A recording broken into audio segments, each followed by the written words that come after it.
Mysterious scribblings? A secret code? No. Poems, no less. Poems, everybody! The laddie reckons himself a poet. Money get... Au nom de Petrus Mock, au nom de Lewis George Easton, on vous souhaite la bienvenue pour le lancement de son livre A History of Western Education and Thought from Ancient Greek to Modern Mauritius, qu'il vient de publier.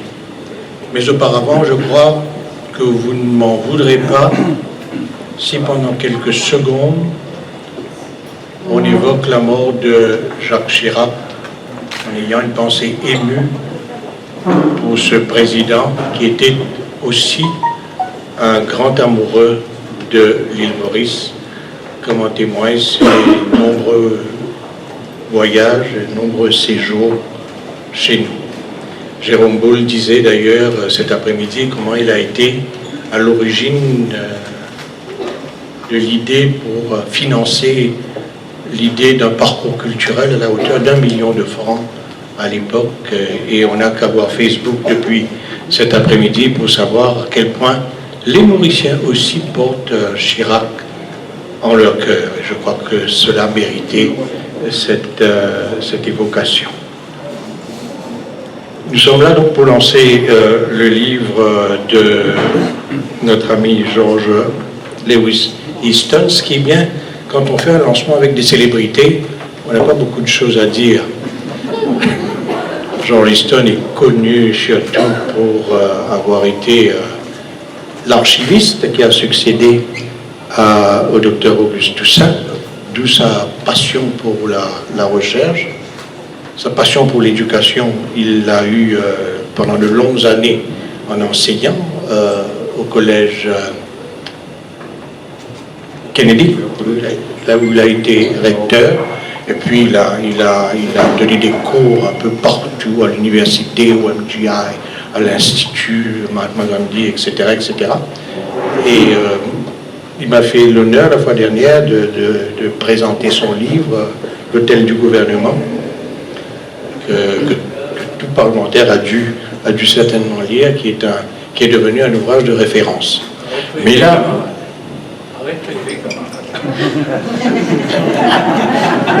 Je n'osais pas dire ça, mais il est tellement inélégant, ce Martial. Voilà. Il est évident, non. Martial est assez élégant pour avoir pensé, sauf les présents, et bien évidemment les présents acceptés. Cela dit, c'est un livre savant, From Ancient Greek to Modern Mauritius. Comme dirait l'autre, il faut le faire. Et il nous disait dans une interview qu'il m'avait accordée, c'est le fruit de 35 ans de recherche. On ne se lève pas le matin, Issa, comme écrire un livre pareil en quelques mois. C'est le produit, c'est le fruit de beaucoup de recherches, et nous en sommes grés à Georges de l'avoir écrit, parce que ce livre aussi est appelé à devenir un livre de référence. Sans plus tarder, on va passer la parole justement à Yvan Martial, qui lui a dû lire L'Hôtel du gouvernement, forcément. Ce qui est bien aussi parce que c'est Georges qui a déterminé l'emploi du temps, le déroulé de cet après-midi, de cette soirée. Tout est martialisé. Alors Yvan Martial a à peine 5 minutes. Je sais que ça va être une mission impossible. Yvan. J'ai commencé à lire ton livre. La première phrase de l'introduction, j'ai découvert que l'éducation, c'était la quête de la vérité. Et depuis ça, je suis plongé dans une méditation ininterrompue sur cette recherche de la vérité. Et je me souviens que Ponce Pilate avait posé la question à Jésus-Christ.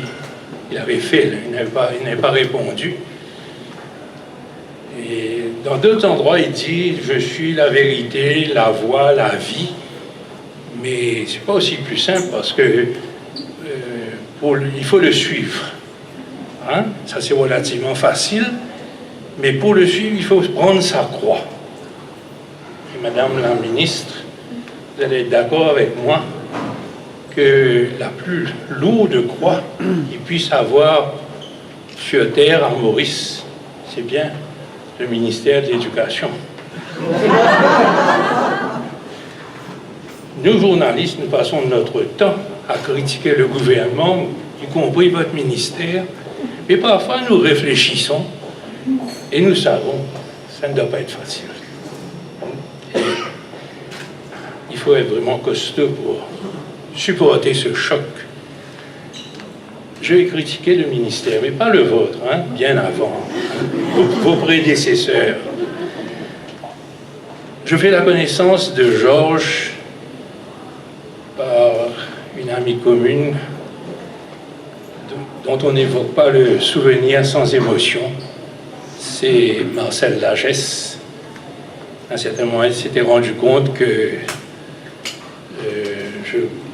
j'étais susceptible de m'intéresser à des recherches historiques. En fait, c'était un défi que Philippe Forgette m'avait lancé, de faire un papier sur une caravane de la vérité en marche dans les années 1908-1909. Alors, parce que j'avais protesté en disant que la caravane de vérité d'Arish Boudou n'était pas la première, il y avait eu un précédent. Ben, si tu sais ça, fais un article dessus. Pas de problème. Je connais mon Auguste Toussaint, Paul-Louis, 2 siècles d'histoire. Je vais à la page 1909, une note de pied, 2 lignes. Tout ce qu'il y avait comme enseignement. Elle a un peu coincé, je suis allé aux archives et c'est là que j'ai découvert que c'était un trésor, surtout journalistique. Hein? Il y a plus, il y a les documents, il y a les manuscrits, il y a les cartes, il y a les photos. Moi, je me suis intéressé qu'à la partie journalistique. Mais ces journaux du 19e siècle, c'est un trésor que malheureusement nous n'avons pas le temps de consulter. Et là, heureusement, aux archives, 2 conseillers extraordinaires, Georges Hatchwood, toujours disponibles pour des renseignements. Non, tu as perdu ton temps, lis plutôt ça, etc. Le paradis sur terre. Et après un jour, Georges m'annonce avec tristesse qu'il quitte les archives. Il avait été détaché du ministère de l'Éducation pour aider les archives, mais que là, le plan de carrière ne coïncidait pas. Il avait atteint son top aux archives et il était obligé de retourner dans l'éducation pour continuer à grimper. Ce jour-là, j'ai désespéré du pays. Je me suis dit, et Raj était pratiquement dans le même cas, les 2 ont quitté les archives peut-être au même moment. Ça, c'est notre pays. Ça. Tout est administratif, réglé, incapable de faire comprendre quelque part à quelqu'un qu'aux archives, ils étaient indispensables. Alors qu'à l'éducation, les professeurs sont beaucoup plus nombreux. Mais enfin, nous sommes restés de bons amis. Ils m'ont beaucoup aidé dans mes recherches, dans mes publications. Et c'est une amitié qui dure encore. Donc, Georges m'a toujours confié son désir d'écrire ce livre sur l'éducation. Il m'en a tellement parlé, avec tellement de détails, que quand j'ai vu la minceur du livre, j'ai été surpris. Moi, je m'attendais à un gros pavé magistral. Et Georges se concentre, résume, etc. Et alors là, nous avons eu l'occasion, lundi ou mardi, nous 3, de réévoquer tout cela. Je faisais ressortir que ce livre paraît à un moment où moi, profane, je n'ai qu'un misérable certificat de senior, il y a encore acquis la 2e année. Hein? Et je me suis permis de leur dire que le livre paraît à un moment où l'éducation arrive un peu à une époque de transition, une fin de cycle. Hein? Et on en a discuté, finalement on est retrouvé à ces vérités premières qui étaient celles des Grecs. Hein?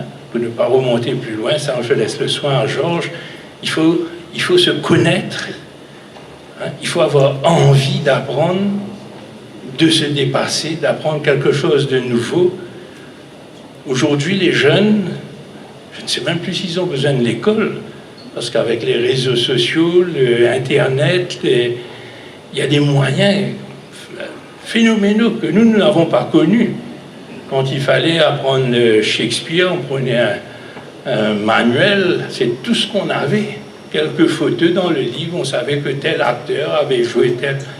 Aujourd'hui, tout ça, c'est disponible. Mais la vérité première, c'est que ce monde qui nous entoure, ce monde de savoir, je vais dépasser. Et là, tu m'as fait perdre le fil de moi. Le monde de savoir, tu as dit. Ah, sérieux. Oui. Et donc, ça nous dépasse. Aujourd'hui, plus que jamais, il faut apprendre, surtout aux jeunes, comment apprendre. Apprendre à apprendre. Et apprendre continuellement. Pas compter sur les professeurs, pas compter sur l'école, pas compter sur les examens. Apprendre, s'enrichir, approfondir les choses. Et ça, c'est votre travail, Madame la Ministre, hein, de passer. En attendant, il faut faire marcher l'intendance, il faut suivre le cursus, il faut aller aux examens. Et toutes ces tâches-là, c'est déjà phénoménal, ça prend tout le temps. Mais la philosophie de l'éducation, alors je ne sais pas si vous allez avoir le pouvoir d'obliger chaque enseignant à apprendre par cœur le livre de Georges, mais c'est le plus grand bonheur que nous pouvons leur souhaiter. Nous comptons sur vous. Merci. Madame la ministre, cher Georges, Colette, Finlay et Yvan, mesdames, messieurs. A History of Western Educational Thought concilie deux intérêts de son auteur, George Lewis Easton. L'histoire, en tant qu'ancien archiviste, et l'éducation, puisqu'il a été enseignant. Il importe de saluer cette parution quand les livres sur l'éducation sont plutôt rares à Maurice. On se souvient de The Development of Education in Mauritius, 1710 to 1976, de Ramesh Ramduyal, et des actes du colloque international organisé en 1999 par le MAI, Éducation et culture à l'aube du troisième millénaire. Pourtant, il ne suffit pas d'enseigner ou d'administrer l'éducation. Il faut y réfléchir.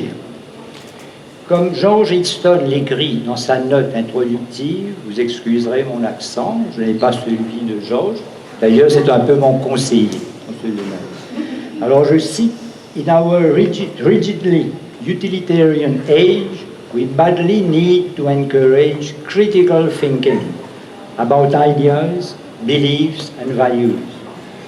But for this, we need a framework.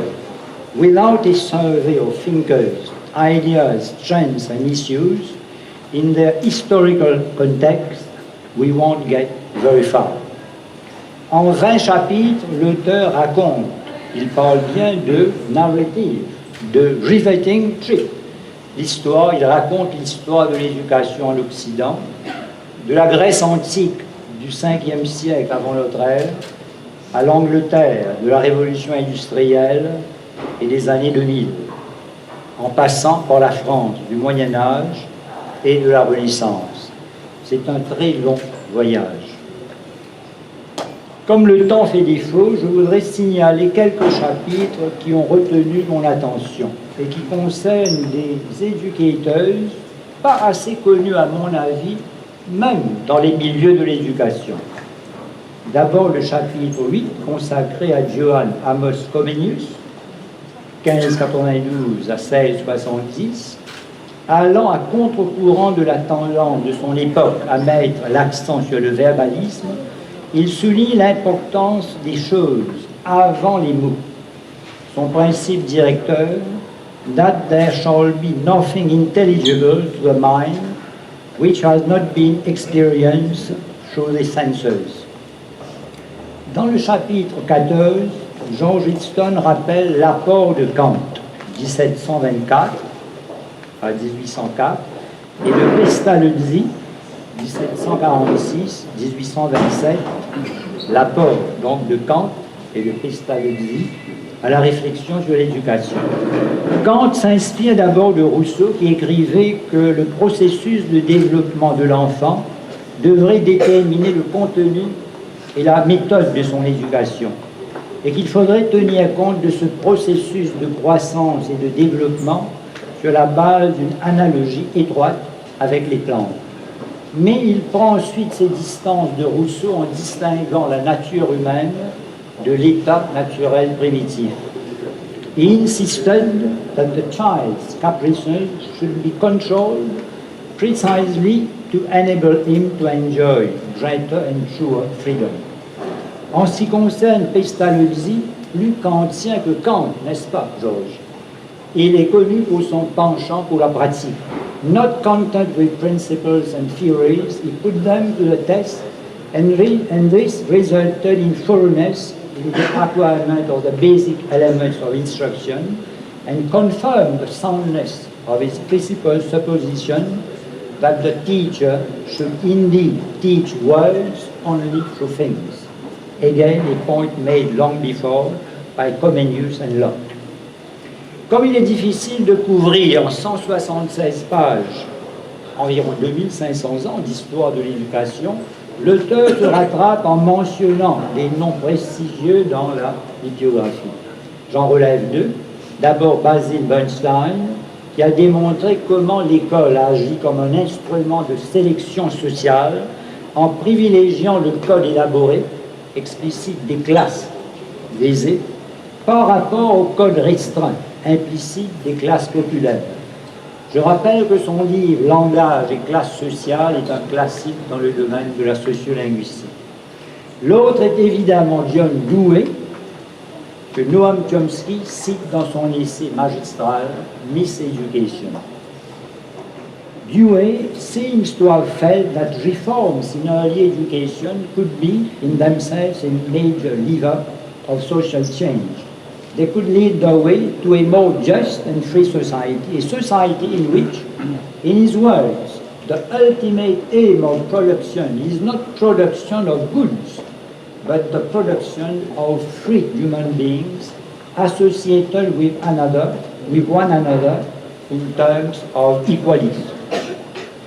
Nous sommes ici très loin de ce que Adam Smith a appelé the vile maxim of the masters of mankind, all for themselves and nothing for other people.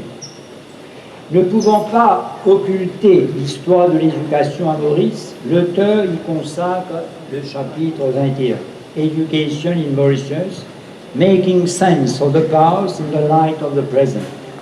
Comme il le dit, this chapter provides a critical framework for the study of the implications and consequences of slavery, indentured labor, faith and social class for present-day Mauritian society in respect of education. Je reprends ici deux citations qui sont extrêmement pertinentes en ce moment. La première, what is researching all about, if not problematizing? Indeed, it involves coming to grips with what is apparently inconsistent and paradoxical. In some, it is acknowledging complexity along with change and continuity. La seconde citation, we need therefore to broaden our perspectives so as to understand the broader cultural dynamics in education history. This would imply exposing contemporary discourses and slogans and adopting the method of critical sociology in, je souligne, in unmasking the contradictions between public goals, values and mission statements of institutions and what happens in reality. Dans le sillage de ce dernier commentaire critique de George Easton, Je voudrais ici signaler, je profite de la présence de Madame la ministre, je voudrais signaler deux dangers qui menacent le système éducatif mauricien, malgré l'augmentation du nombre d'étudiants, d'enseignants et d'universités, malgré les réformes structurelles, la baisse dramatique du niveau de culture générale des étudiants et parfois des enseignants, quand les étudiants deviennent souvent des enseignants, et la rareté du sens critique du citoyen issu du système éducatif. Dans le premier cas, on ne connaîtra plus les grands-pères, les grands auteurs, les grands musiciens, l'histoire du monde, et j'en passe. En France, déjà une enquête a révélé que des lycéens parisiens ne connaissaient pas Voltaire et mentionnaient la station de métro Voltaire. Dans le second cas, on aura des diplômés qui rasent les murs, ce qui est à des années-lumière de la définition de l'intellectuel par le grand Édouard Saïd, celui ou celle qui exerce dans la société une fonction critique. Fonction critique, c'est sur ces deux mots que je terminerai, ce qui correspond à ce que George Easton, comme je vous l'ai dit, écrit dans sa note introductive, to encourage critical thinking about ideas, beliefs and values. Merci de... J'ai apporté, je crois que par précipitation, probablement, j'ai dû laisser, et c'est mieux comme ça, hein, je voulais vous faire voir deux articles de quelqu'un que je considère comme an eminent historian of education. C'est Richard Aldrich, qui était à Londres, à l'Institute for the Center for the Research in the History of Education, International Center. Du reste, j'ai mis ce site sur ma page Facebook. Ah ben, il y a deux articles qu'il a contribué à Pedagogica Historica et à History of Education, deux revues très connues. Le premier article concerne Neuroscience and History of Education, et le deuxième concerne, autant que je me rappelle, le titre c'est The Three Stages in the History of Education. Selon lui, il y a bel et bien eu une première étape, Education for Salvation. Vous savez, c'est ce qu'on retrouve dans la Bible, dans le Coran, dans le Bhagavad Gita et ailleurs. C'est le salut. Donc, il fut un temps où, à l'époque du Moyen-Âge, etc., le salut était la chose la plus importante. Puis est venue, évidemment, la Renaissance, ensuite la période moderne, dite moderne. Ça a été le motif principal était Education for Progress, n'est-ce pas, depuis le 18e, 19e siècle. Dans mon livre, je traite de ce qui s'est passé en Angleterre. There's always this English bias, but as far as possible. J'ai pris en board également la France, surtout, l'Allemagne, pour ne pas... bien sûr, Froebel, Pestalozzi, Barthes, Comenius et tout ça. Donc, cette deuxième étape, moi je suis interpellé par ça. Hein. Et la troisième étape, il y a le cas de cette jeune Suédoise, n'est-ce pas? Il y a donc ce défi auquel on est confronté, c'est l'étape de Education for Survival. Alors, la survie, pas de la Terre en tant que telle. Vous savez, il y a là allusion à la déesse grecque Gaïa. Il y a Lovejoy, je crois, qui en Angleterre dans les années 90 a lancé tout ça, cette idée-là, a émis cette idée-là.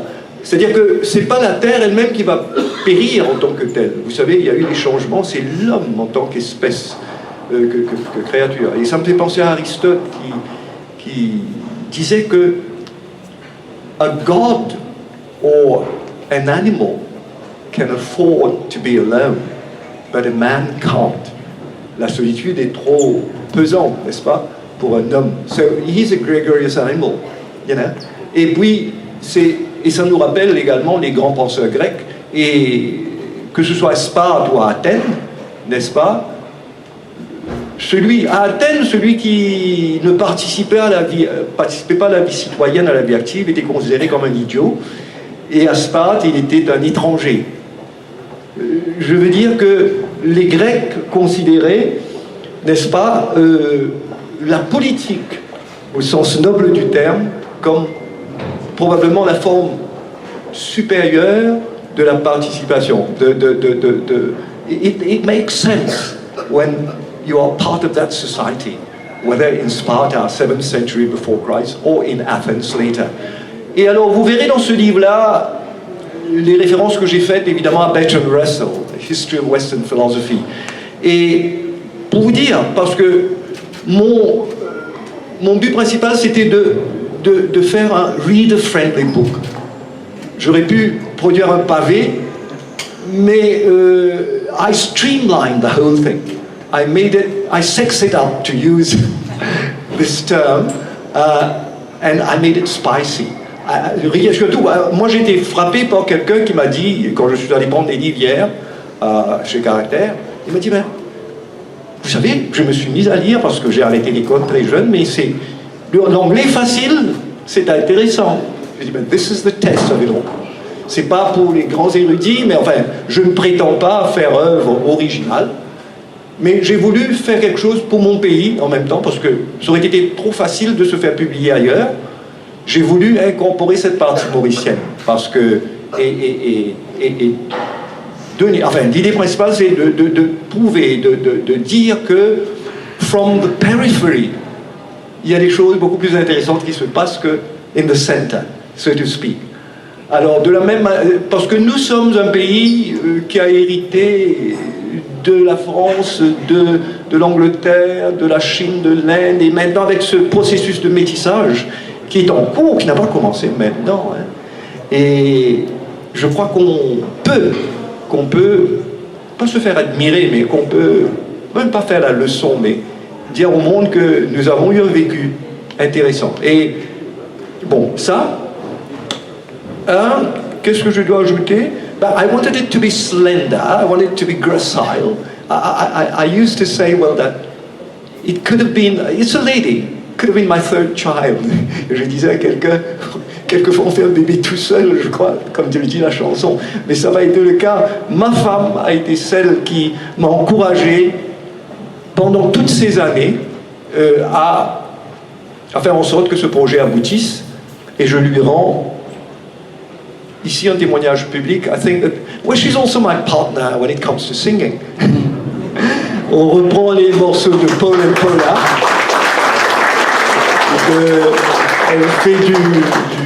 Elle elle chante très très bien Adieu sa mort de Sheila. Mais c'est vous dire que you have to be an all-rounded person, you know. Et faire tout ça avec le sourire. Et tant mieux si ce livre accroche, parce que 175 pages, I brought it to manageable proportions, you know. I made sure that, well, it's not off-putting, parce que je ne me considère pas comme un intellectuel rabougri, off-putting, mais j'aime aller à la rencontre, probablement c'est ça qui a été déterminant dans Jacques en sait quelque chose, et dans ce saut que j'ai fait dans l'enseignement. Moi je crois que you can get the best of both worlds, et dans ce livre c'est all in one, on dit two in one, c'est la période antérieure, parce qu'il faut remonter aussi longtemps que ça, et aussi Maurice. Et maintenant, la grande question, c'est le futur, l'avenir. C'est quoi? Il y a des défis qui se dessinent à l'horizon, mais il y a aussi... Moi, je suis très optimiste. Et je reprends aussi les idées de tous ces grands penseurs qui disent que on ne peut pas concorder avec ce... Vous savez, aux États-Unis, probablement inspiré par le courant postmoderne, quelqu'un a dit, well, history is bunk. You know what is bunk? That is, it's not reliable, you know. Je crois que c'était Ford qui avait dit ça. Et aujourd'hui, d'où peut-être ce mépris, ce dédain pour l'histoire. Mais je pense qu'il y a l'héritage des Lumières, ces acquis de Lumière. Et un peu partout, pour rejoindre ce que, je crois, Issa a dit, c'est qu'il y a des logiques inhérentes. Avec Raoul Lucas, de l'Université de La Réunion, j'ai beaucoup travaillé sur le le système éducatif mauricien est réunionnais. Et on a vu qu'il y a toujours ces logiques inhérentes, perverses, qui font que les acquis peuvent être hijacked, pour ainsi dire, par les nouvelles élites. Vous savez, c'est dans la nature humaine de perpétuer les inégalités aussi longtemps que ça nous arrange. Un peu comme ces personnes qui ont leurs arrières bien assurées, qui découragent les gens à acquérir d'autres langues. Mais je crois qu'une des découvertes fondamentales aussi, c'est que, aussi loin que 14e, 15e siècle, on prônait l'apprentissage par le truchement de la langue maternelle. Je crois qu'il est grand temps, si on veut vraiment faire en sorte que tout le monde en profite. Il y a des articles que je cite dans le dernier chapitre de Gillibrand, as far as I remember, and others, Whitty, tout comme aux États-Unis, the culture wars, les nouveaux pauvres, the poor whites, etc. C'est pourquoi je viens dire qu'il ne faut pas s'enfermer dans des idéologies. Et pour terminer, je citerai cette phrase, tant que, si ma mémoire ne me faillit pas, là, justement, c'est que, qu'est-ce que je propose? Eh bien, je dis, à la lumière de ce qui s'est passé un peu partout, parce qu'aujourd'hui, l'histoire de l'éducation n'est plus eurocentrée, hein, n'est-ce pas? Eurocentrique et eurocentré sur l'Europe, ça s'ouvre, et Richard Aldrich a été un de ceux qui a prôné à travers l'International Standing Conference on the History of Education, justement cette ouverture vers les Chinois, vers l'Inde, etc. On a beaucoup à apprendre. Et je pense que spin-offs, probably there's going to be lots of spin-offs from this book, humblement je le dis. Et pour terminer sur une note humoristique, c'est que moi je suis un grand fan de Cliff Richard, qui ne m'empêche pas d'admirer Elvis. Hein? Et il y a une chanson d'Elvis, Follow That Dream. Do you remember that one? See, I'm gonna follow the dream wherever that dream may lead. I'm gonna follow the dream wherever that dream may lead. Moi j'ai l'accent anglais, la voix de Cliff.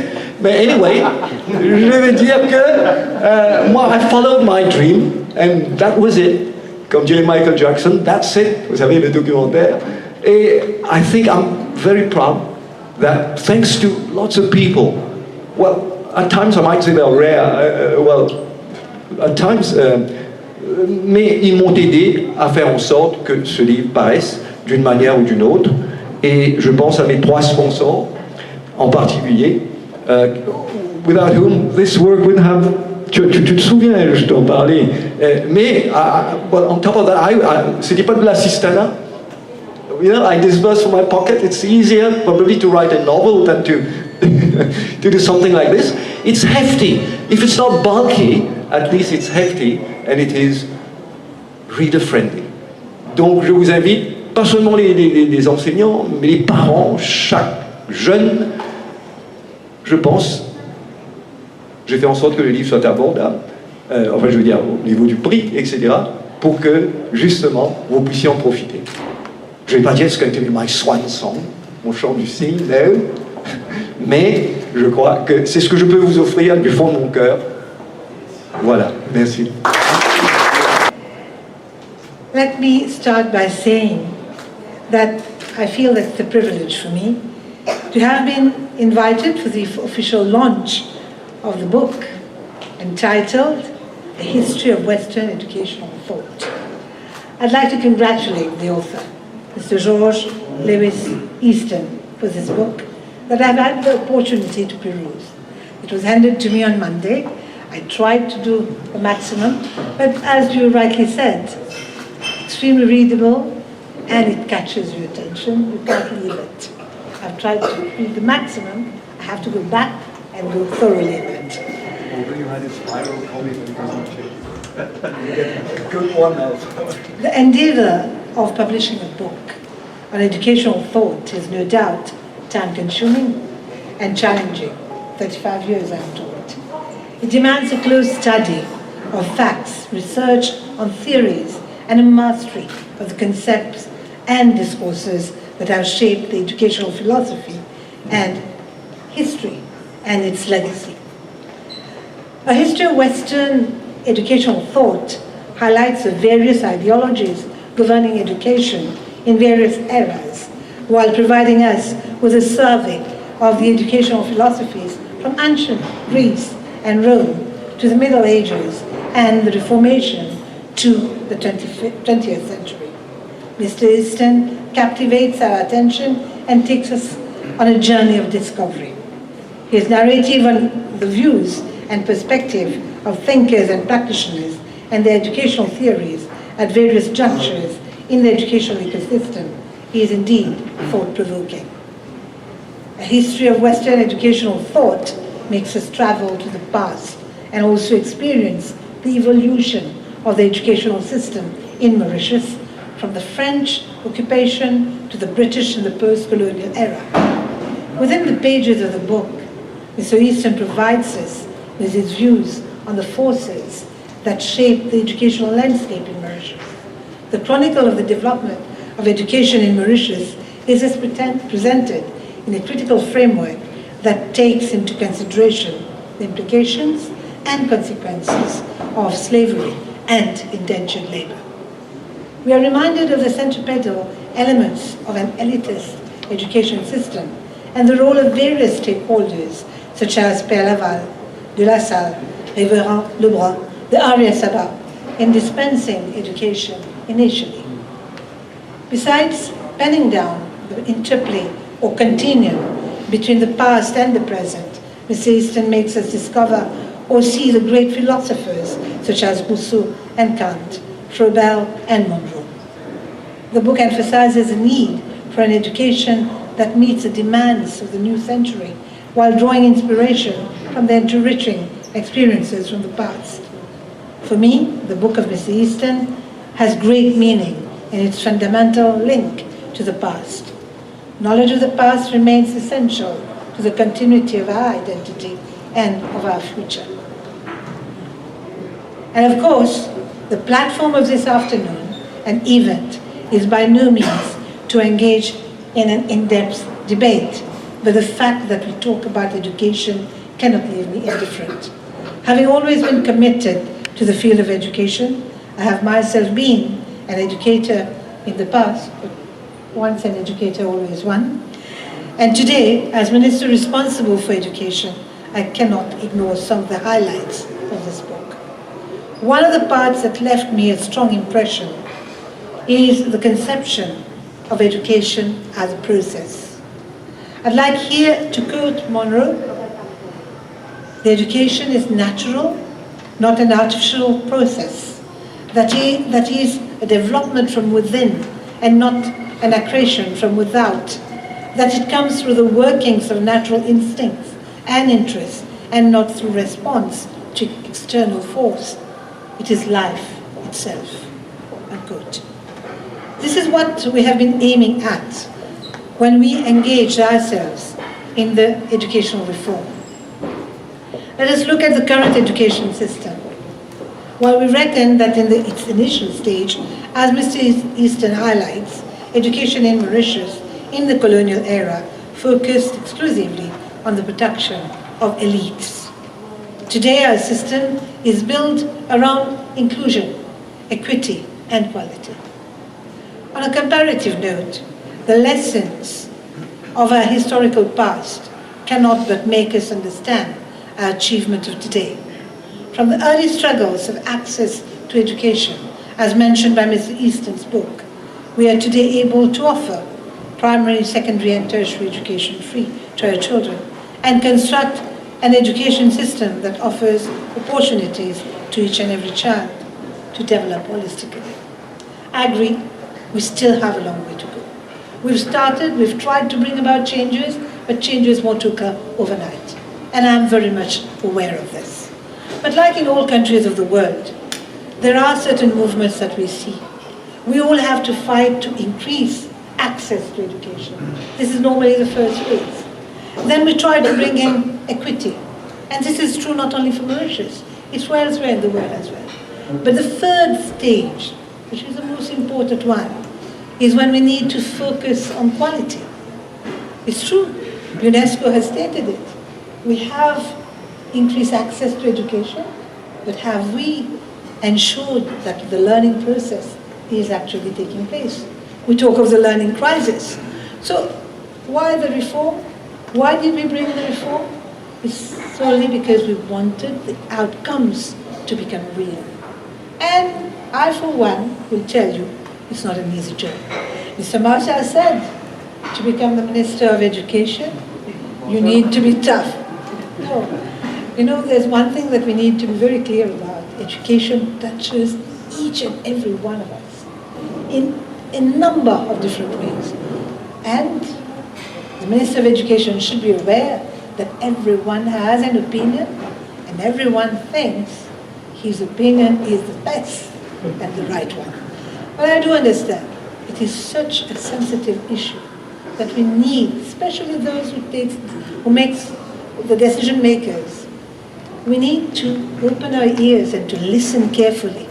And very often what we hear does not please us, hurts us, but it's important to listen, understand, and to try to take action whenever it is deemed important. Allow me to highlight again that it is the duty of every government and to carry out a mission, the mission of ensuring that education is, the system is proper. And the mission of reforming the education system is in fact one, let's say, challenge that we had. And what I wanted was to ensure that we give equal chance to each and every child of the Republic. It is with future projections in mind, that the government came forward almost 5 years ago with this in-depth reform of the system. Our current educational system is grounded in the philosophy of the 21st century skills, which include, and I heard the interveners before me state, real education will, or rather, let me put it this way, if an education system is to be successful, it needs to get students moving out of the system as people who can think, who can analyze, and we call them the critical thinkers. We want them to find solutions to problems, to the many problems that will come their way. We want problem solvers. We want them to be creative, to come with new solutions. But I keep on saying, perhaps the most important soft skill that we want our students, our young people rather, to have as they leave the system is to be able to work in collaboration with others, is to be able to have a team spirit. And this is what is going to help us. So we're living in a technological world. Obviously, the young people, we call them the digital natives. We know that information literacy, technology literacy are all very important aspects. And as mentioned earlier, today the teacher is not the imparter of knowledge.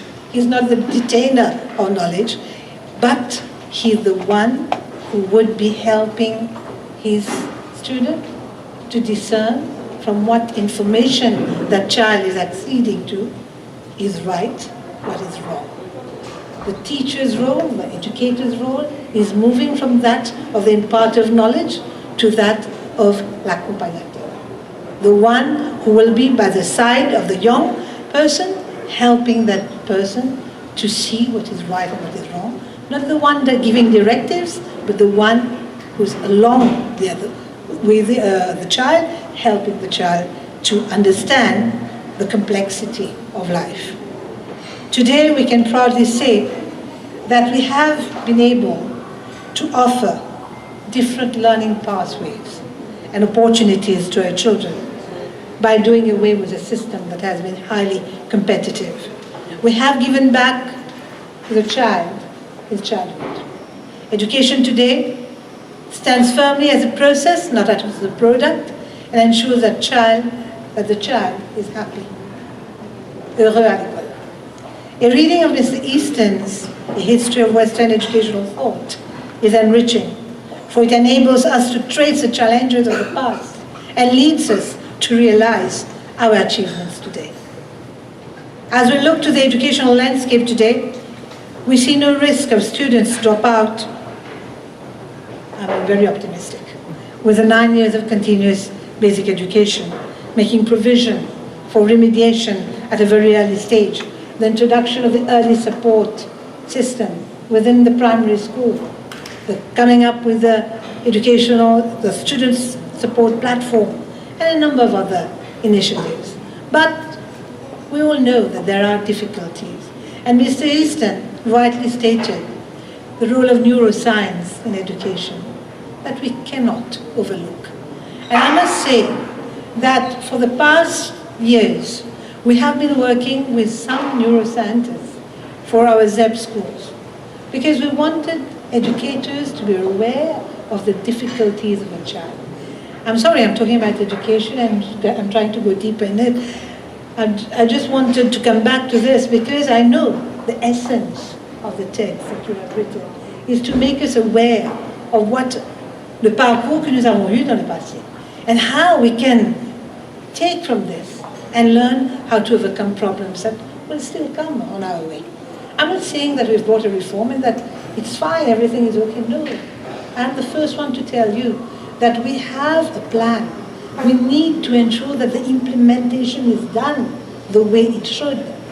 And we can discuss for hours, but we all know that reforms can't bring results straight away, that it will demand thorough following and monitoring, and I know that we have a lot more to do.